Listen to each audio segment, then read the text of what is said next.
All right, we'll go from now, instead of my opponent being on their knee, their hands are on the mat. Actually, the options are very similar to when they're on the knee, but I'll just talk about, it's obviously there's a more risk that quite quickly he's back up, right? He builds back up, and it's usually a bit quicker to get back to here, all right? But as a general rule, he's facing away. I can start to push and start to build up, right? He's not facing me, I start doing the wrestle up. Or he's facing me a little bit. Keep your hands on the mat, yeah. I might start looking to scoop, get the leg on the shoulder, move towards X guard.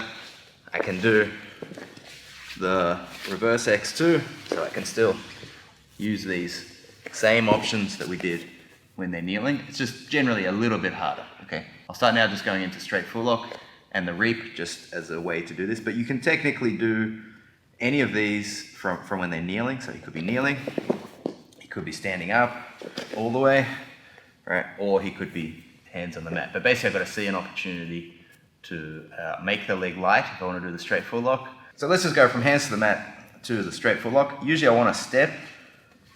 I can have butterfly ashi. This is really nice because I can stretch to make the foot move away.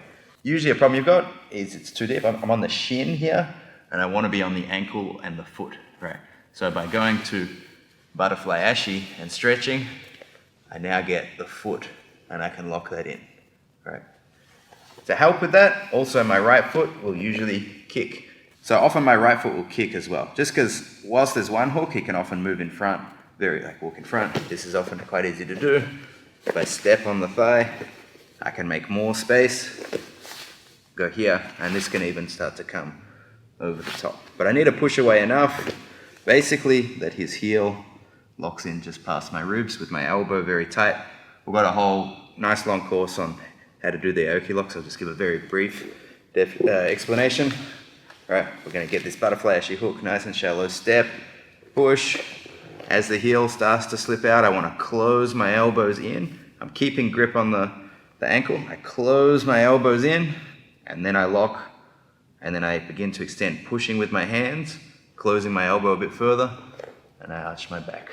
Okay, so I've brought the heel beginning to come in front of my ribs. Don't go too far. If you go too far, they often slip their whole foot out. Right? I'm actually not trying to pull it right in front. Just get the beginnings of his heel coming in front. Mostly so if he tries to step back on the ground again, it's going to run into my ribs. Right? His heel steps on my ribs. It can't, if I just alleviate this a bit, it can now go onto the ground. So again, for the Aoki lock, we're going to hook inside, step, stretch, close our elbows, and we can get the finish here. The reap, usually they're working at your legs, so it's hard to, he's not going to make it easy for me to reap. But sometimes, for example, when you've got their hands to go to the mat, you see a chance to begin to reap across. Now, I wouldn't do it personally if he faces so far away. If his hands go here, I feel like it's going to be hard to keep the knee line and get a good reap. Whilst I get a great reap, I won't be able to keep his knee line very well. He's turned away very far. So I tend to find it works a bit better. If his hands come to the mat, but he's, somewhere like this, he's not turned too far away. That way, when I get my reap, I can get his knee line well, begin to build up base, and we can roll through for an outside heel. Again, we have a course on the reap and the outside heel hook, but basically, I want to lock my feet up, usually towards the far hip, dig with one hand as I bend his knee, force him to roll, and then land in the outside ashi position on my elbow with my hands connected. A great attack, when their hands go to the mat, is actually often just time it that when they come up, you're going to do a back sweep, right? Because they've got momentum. It's often the best time to do a back sweep. I've knocked his hands down, he goes to get back up, and it's easy to sweep.